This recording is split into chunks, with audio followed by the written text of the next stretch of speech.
Thank you so much. Thank you. Thank you, everybody. Please have a seat.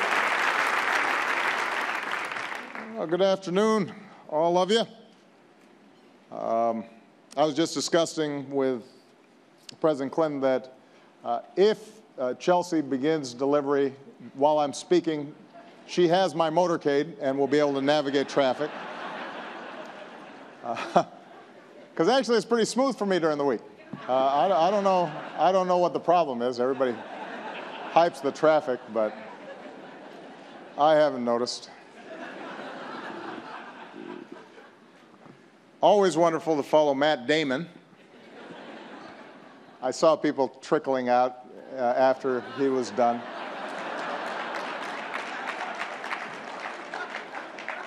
These are the hardcore policy people who decided to stay for me. I want to thank President Clinton for your friendship and your leadership and bringing us together as only he can. Bill first asked me to come to CGI when I was a senator, and as president, I've been proud to come back every year. As president, Bill asked Americans to serve their country, and we recently celebrated the 20th anniversary of AmeriCorps on the South Lawn. And Bill asked all of you to make commitments to better our world, and together you've touched the lives of hundreds of millions of people. And it's a testimony, I think, to any leader, not just what they themselves do, but the degree to which they're able to inspire action from others. And by that measure, obviously, Bill Clinton has continued to exert extraordinarily global leadership for decades, and I suspect for decades more to come. So, now, in agreeing to come, I had an ask as well. I think one of the best decisions I ever made as president was to ask Hillary Clinton to serve as our nation's Secretary of State. So she just welcomed me backstage. I'll always be grateful for her extraordinary leadership representing our nation around the world. And I still have a lot of debt to pay, though, because the two of them were separated far too often. Hillary put in a lot of miles during her tenure as Secretary of State. She has the post-administration glow right now. She looks much more rested. So it's wonderful to be back at GCI. I cannot imagine a more fitting audience with whom to discuss the work that brings me here today. And that is our obligation as free peoples,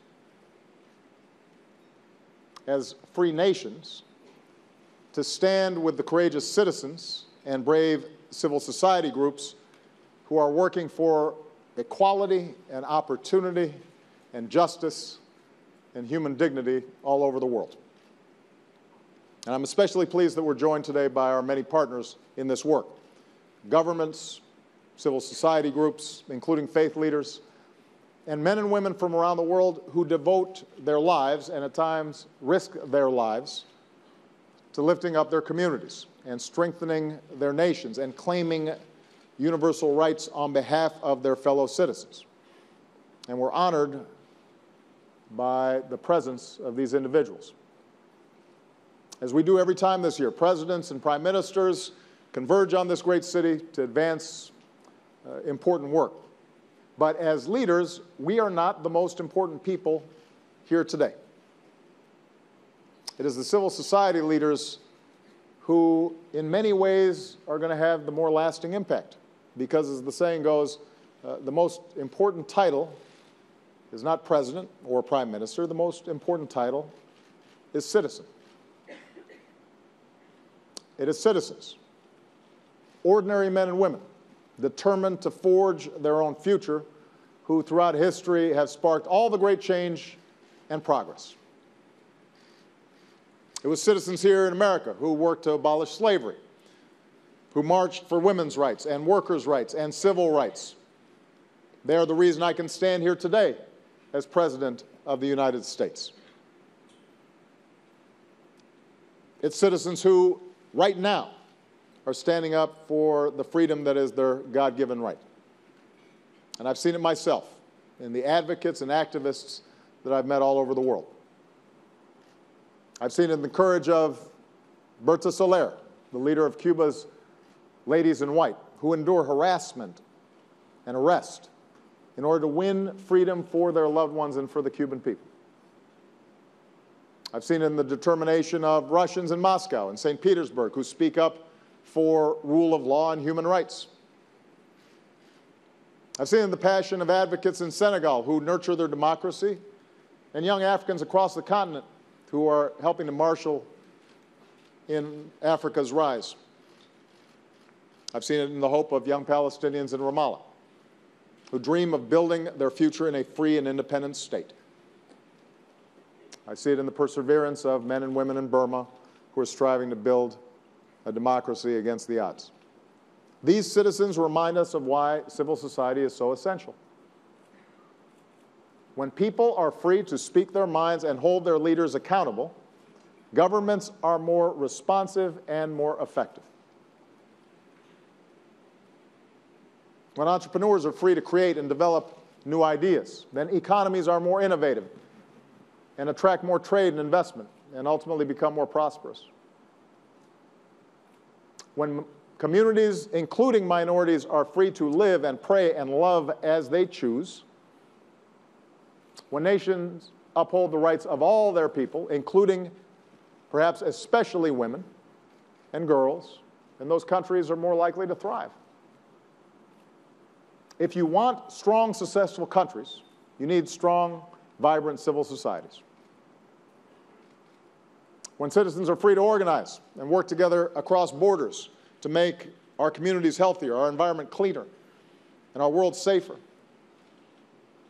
that's when real change comes. And we see this spirit in the new commitments you're making here at CGI to help the people of West Africa in their fight against Ebola. We've also seen this spirit in another cause, the global campaign against anti-personnel landmines. Tireless advocates like Jody Williams fought for the Ottawa Convention. Leaders like Patrick Leahy have led the charge in Washington. 20 years ago, President Clinton stood at the United Nations and pledged that the United States would work toward the elimination of these landmines. And earlier today, we announced that we will take another important step outside of the unique circumstances of the Korean Peninsula, where we have a long-standing commitment to the defense of our ally, South Korea. The United States will not use anti-personnel landmines. So we will begin destroying our stockpiles not required for the defense of South Korea. We're going to continue to work to find ways that would allow us to ultimately comply fully and accede to the Ottawa Convention. And the United States will continue to lead as the world's largest donor of global demining efforts, freeing communities and countries from these weapons. But the point is, this started in civil society. That's what prompted action by President Clinton and by myself. And promoting civil society that can surface issues and push leadership is not just in keeping with our values, it's not charity. It's in our national interests. Countries that respect human rights, including freedom of association, happen to be our closest partners. That is not an accident. Conversely, when these rights are suppressed, it fuels grievances and a sense of injustice that over time can fuel instability or extremism. So I believe America's support for civil society is a matter of national security. It is precisely because citizens and civil society can be so powerful. Their ability to harness technology and connect and mobilize at this moment, so unprecedented, that more and more governments are doing everything in their power to silence them. From Russia to China to Venezuela, you are seeing relentless crackdowns vilifying legitimate dissent as subversive. In places like Azerbaijan, laws make it incredibly difficult for NGOs even to operate. From Hungary to Egypt, endless regulations and overt intimidation increasingly target civil society. And around the world, Brave men and women who dare raise their voices are harassed and attacked and even killed. So today we honor those who have given their lives. Among them in Cameroon, Eric Lemembe. In Libya, Salwa Bugeges. In Cambodia, Chit Buti. In Russia, Natalia Yastemiryova. We stand in solidarity with those who are detained at this very moment. In Venezuela, Leopoldo Lopez. In Burundi, Pierre Claver Imbonima. In Egypt, Ahmed Maher. In China, Liu Shubo. And now, Ilham Tohti. In Vietnam, Father Lee. And so many others.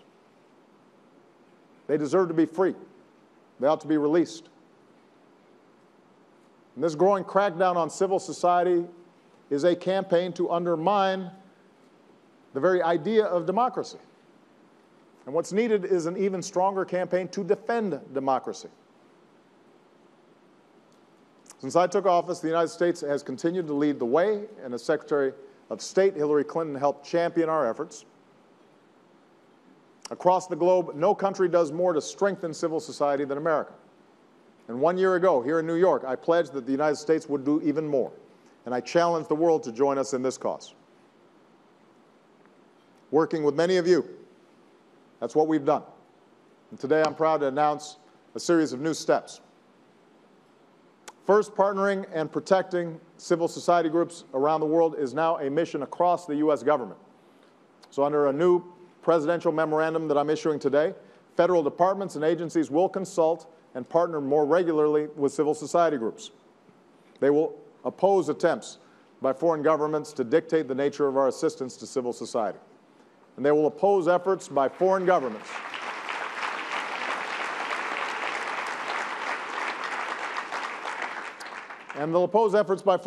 to restrict freedoms of peaceful assembly and association and expression. So this is not just a matter of the State Department or USAID, it's across the government. This is part of American leadership. Second, we're creating new innovation centers to empower civil society groups around the world.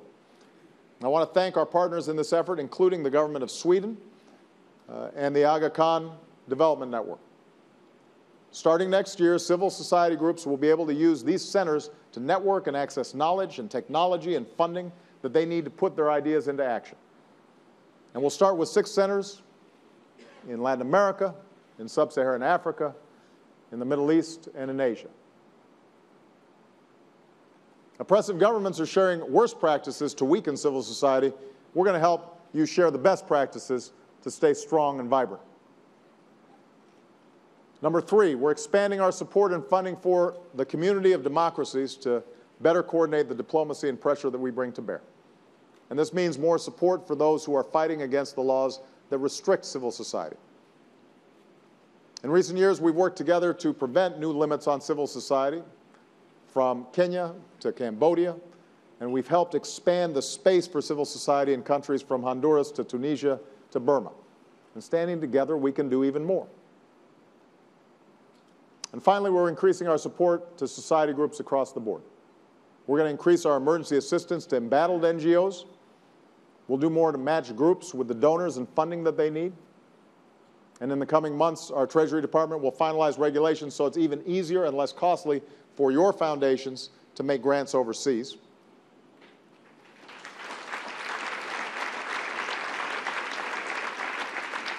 We'll increase our legal assistance and technical support to those pushing back against onerous laws and regulations. And through our open government partnership, we'll help more governments truly partner with civil society. We'll continue to stand up for a free and open internet so individuals can access information and make up their own minds about the issues that their countries confront. And through our programs to engage young leaders around the world, we're helping to build the next generation of civil society leaders. And our message to those young people is simple. America stands with you. We stand with educators like Walid Ali of Kenya. Where's Walid? I just had a chance to meet him. There he is. Abadi. In his village near the border of Somalia, young people without jobs are tempted by drugs. They're recruited by terrorists. So Walid offers them counseling and business classes and small plots of farmland, helping them rebuild their own lives and their communities and giving them options for the future.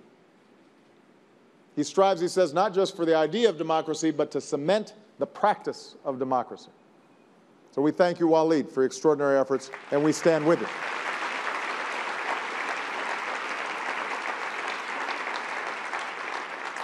We stand with humanitarians like Miriam Canales. Where's Miriam? There she is right there. You know, in communities that are racked at times by horrific violence, children are so terrified to walk the streets that many begin that dangerous and often deadly march north. And Miriam's outreach centers give them a safe place to play and grow and learn.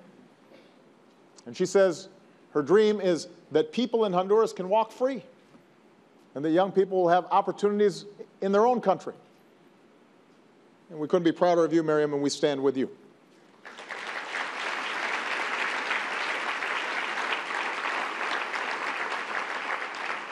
We stand with activists like Sophie Jack of Cambodia.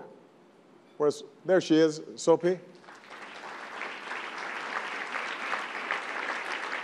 Sophie saw a fellow human rights advocate hauled off by the police, and she could have fled too, but she says she never thought of leaving Cambodia even for a minute. So she keeps organizing and marching and mobilizing youth to demand justice.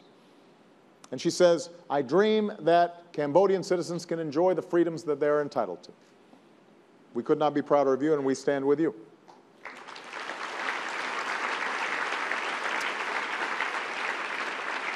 And we stand with advocates like John Gad of Egypt. Where's John?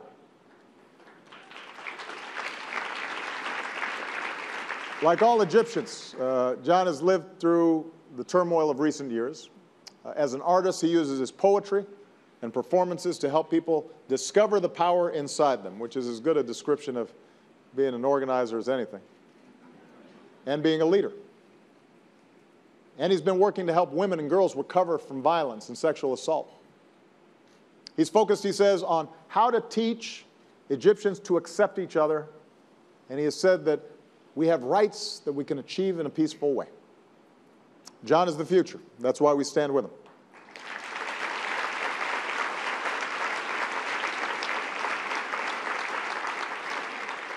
Now, these individuals are just a small sample.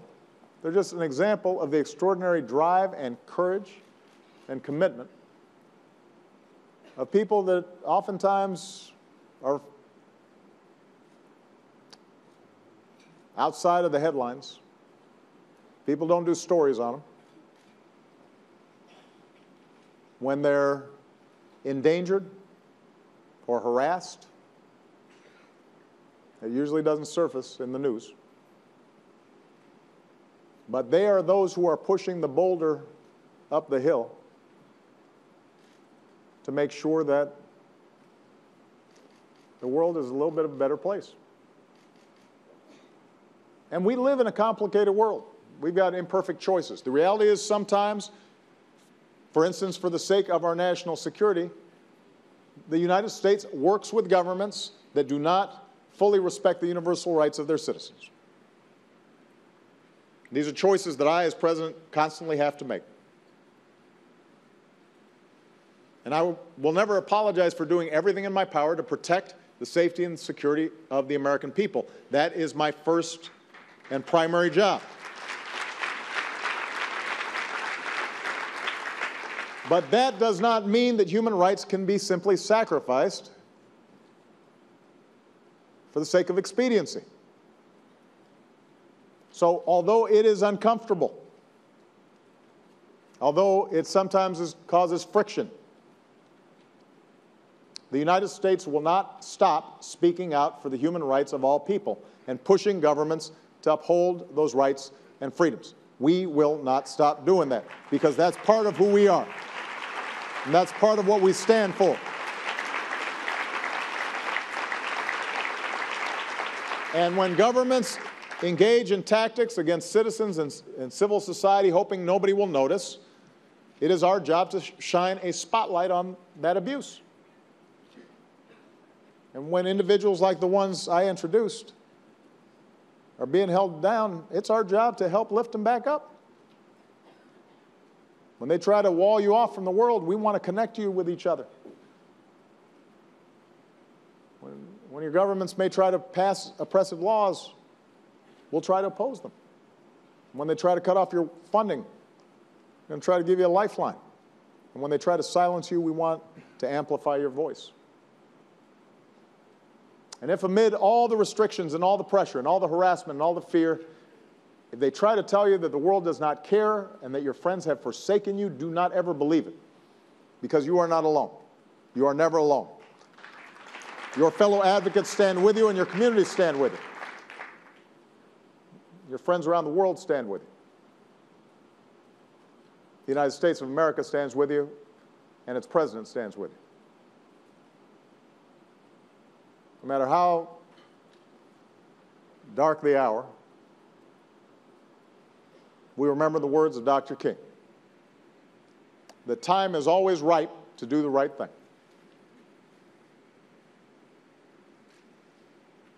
And Dr. King also said that the arc of the moral universe is long, but it bends towards justice.